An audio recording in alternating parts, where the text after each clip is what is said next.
My parents always joked I wasn't their real kid. I returned the favor at their anniversary party. Growing up, my parents had this hilarious running joke where they'd tell everyone I couldn't possibly be their kid. At restaurants, they'd tell the waiter I was adopted when I ordered something different from them.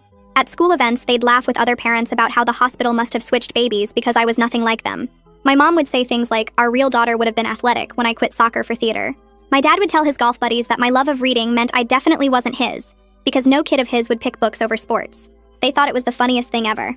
When I was 13 and dyed my hair black, they told our entire extended family at Thanksgiving that this proved I wasn't theirs, because nobody in our family would make such weird choices.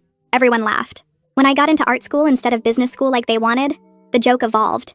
Now it was, the hospital owes us a refund, and somewhere out there our real daughter is probably everything we wanted. They'd say this stuff to my face at dinner. They'd say it to strangers who complimented my paintings. They'd say it to my boyfriend when I brought him home.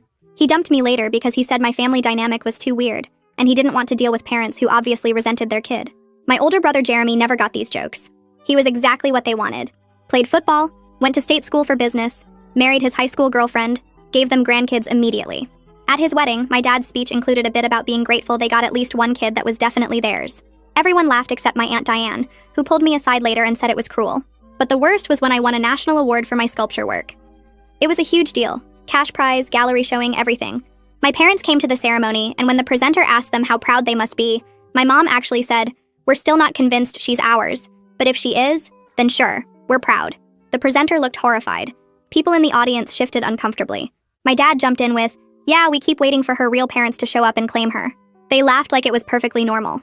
That's when I decided they wanted to play this game. I'd play it better. Their 30th anniversary was coming up and they'd planned this massive party. They asked me to make a speech. I said absolutely. I spent weeks preparing. Not the speech, but everything else. I called my Aunt Diane and asked for all the family photos from before I was born. I found pictures of my mom from right before and after my birth where she looked completely different. I dug up my dad's old yearbook where he had brown eyes, not the green he claimed were dominant in our family. I got creative with some basic photo editing. Nothing crazy, just enough to be convincing. The night of the party came. My parents were holding court at the head table, doing their usual routine. Someone complimented them on raising 2 kids, and my mom said, "Well, 1.5, since we're not sure about that one," while pointing at me. When it was speech time, Jeremy went first with this emotional tribute. Then it was my turn. I stood up and said I wanted to address something that had been bothering me for years.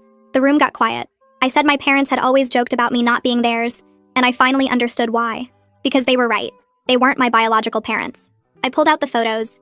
I showed the one of my mom, before my birth, looking completely different. I showed my dad's yearbook photo and pointed out the eye color issue. I mentioned how neither of them had any artistic ability, but my real grandmother, who died before I was born, was supposedly a painter. I said I'd been suspicious for years, but their constant jokes